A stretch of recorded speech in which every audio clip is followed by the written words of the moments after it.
निराले शिव की माया देख, माँ को स्वप्न में सब कुछ दिखा गया।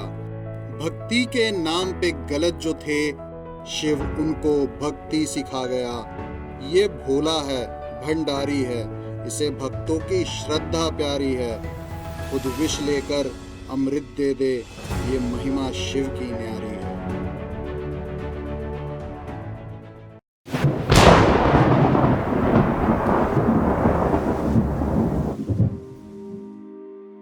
2018 बिहार सुल्तानगंज। ये कहानी मैं सूरज की माँ की तरफ से सुनाने जा रहा हूँ, क्योंकि उनकी जिंदगी में उनके बेटे सूरज की क्या अहमियत है उसे नीना जी से ज्यादा और कोई नहीं जान सकता। और उस साल ऐसा कुछ हुआ था कि उनकी जिंदगी ही बदल गई थी। मेरा बेटा सूरज हर साल की तरह इस साल भी कावड़ यात्रा की तैयारी कर रहा था। नीना यानी मैं सूरज की माँ हमेशा सोचती थी कि वैसे तो सूरज घर पर पूजा तक नहीं करता और कावड़ यात्रा के लिए इतना ज्यादा उत्साहित कैसे रहता है। मेरा दिमाग इस बात से परेशान होता था कि सूरज एक भी मौका नहीं छोड़ता था कावड़ यात्रा में जाने का। तो फिर शिवजी उस पर अपनी कृपा क्यों नहीं बरसाते हैं? ना तो उसकी अच्छी नौकरी लग पाती है, ना ही उसका चिड़चिड़ापन कम होता है और गुस्सा इतना कि पूछो ही मत। लेकिन मैं खुश थी कि कम से कम मेरा बेटा कावड़ यात्रा में तो जाता है। क्या पता शिव भगवान को अपना आराध्य मानता हो। घोर काले बादल और उसमें बिजली ऐसी चमक रही थी मानो बादलों को अपना जोर दिखा रही हो। चारों तरफ हरियाली और रिमझिम बारिश की बूंदें धरती पर गिरते ही बिखर रही थी। और ये था सावन का महीना, जब शिव जी अपनी कृपा बरसाते हैं। तभी आवाज आई, सूरज चल, सब जा रहे हैं। घर के बाहर से सूरज के दोस्त निकेतन की आवाज आती है। निकेतन सूरज का सबसे अच्छा दोस्त हो भी क्यों ना, बचपन से ही एक दूसरे के साथ थे। एक साथ उठना बैठना और यहाँ तक कि वो कावड़ यात्रा भी एक साथ ही जाया करते थे। निकेतन अच्छा लड़का था। सूरज के पिता के खत्म होने के बाद उसने मेरे बेटे का ध्यान रखा था, एकदम भाई की तरह। सूरज, निकेतन और मोहल्ले के सारे लड़के जाने के लिए बिल्कुल तैयार हो चुके थे और दोनों उनके साथ कावड़ यात्रा के लिए निकल भी चुके थे। ये कहानी मैं अच्छे से इसलिए बता सकती हूँ क्योंकि मैंने इसके पीछे के दर्द और हालातों को देखा था।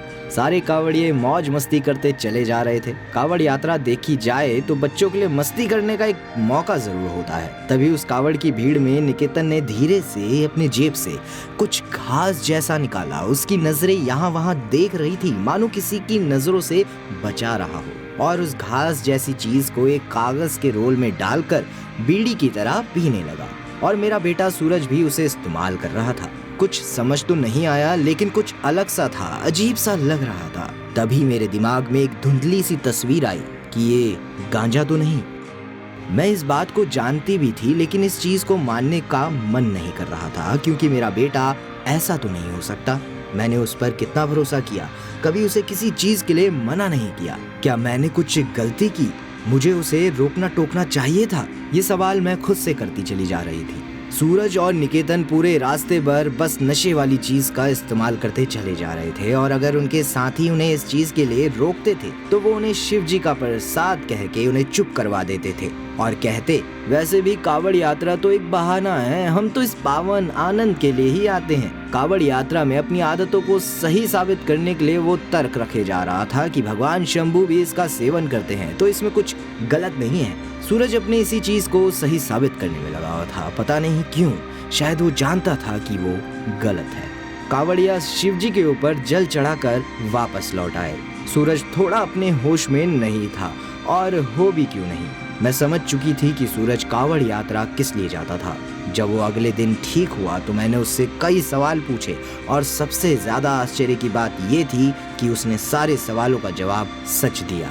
सूरज ने मुझे बताया कि माँ, मैं हमेशा कावड़ यात्रा पर ऐसा ही करता हूँ। सब बोलते हैं कि इसमें कुछ गलत नहीं है क्योंकि ये तो शिव जी खुद भी करते थे, तो मैंने सोचा कि मैं भी कर सकता हूँ। नीना जी समझ चुकी थी कि उनका बेटा गलत जानकारी और गलत संगत की वजह से इस हालात में है। जिस तरह आज के समय में लोगों ने शिव जी को लेकर एक गलत छवि बना रखी है, उसकी वजह से ना जाने कितने लोग इस गलत राह पर चल रहे हैं। तब जाके सूरज को समझ आ गया और कई सालों की मेहनत के बाद सूरज ने अपनी आदतों से मुक्ति पा ली और शिव जी का सच्चा भक्त बन गया। आप ये सोच रहे होंगे कि सूरज की माँ नीना को पूरा सच आखिर कैसे पता?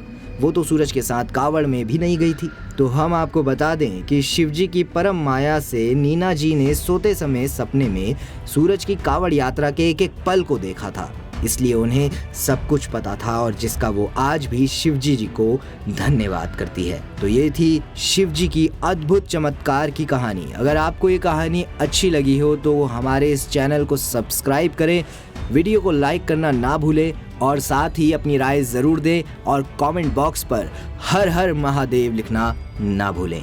धन्यवाद।